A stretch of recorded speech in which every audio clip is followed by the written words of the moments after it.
Before we get this video started, I noticed most of you are not subscribed to this channel, so be sure to subscribe and hit the notification bell to be up to date with my latest videos. I knew this would happen eventually, so I'm not really surprised.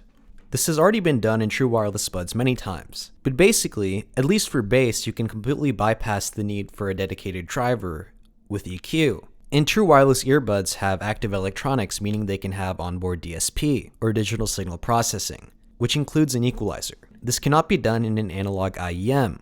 There is a battery in the Quarks DSP that is powered by your computer or your phone when you plug it in. So apparently, the DAC, amp, and digital signal processing occur in this tiny area, and the result is the frequency response you see in green. Compared to the original Quarks using Moondrop's own data, we have an infinitely better bass to mids profile, and less shout. I made an EQ profile for Quarks to Quarks DSP based on this data, and applied it to Super Review's Quarks. Then EQ'd Moondrop variations to that. And how does it sound? Fucking incredible. This is easily the second best, if not the best IEM I have ever heard. Now take this with a grain of salt. I EQ'd Quarks to Quarks DSP based on Moondrop's own data, and applied that profile to Super Review's Quarks, which has a notable channel imbalance. In addition, after 8 kHz or so, the Quarks might be further down in trouble than my EQ estimates. Versus the objectively neutral IE target, the Quarks DSP is nearly a 100% match below 10 kHz, which is simply incredible.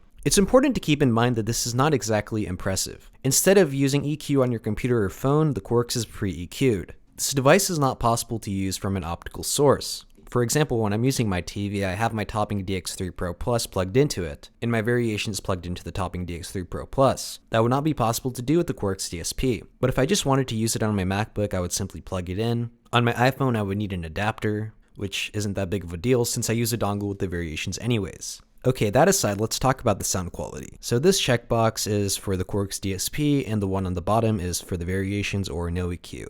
I just set a negative gain so that the volume matches the Quarks DSP EQ. When I listened to the Quarks DSP for some time and switched to the variations sounds too bright. But the same applies in reverse. When I switch from the variations to the Quarks DSP sounds too veiled. Like, these differences are not that big. The performance below 8 kHz is basically perfect. By the way, I've ordered a pair of the Quarks DSP just to confirm my findings, so take this as more of a preliminary review. Like, the preference ratings between these two in double-blind tests would not be very different. I wish I was joking, but I'm not.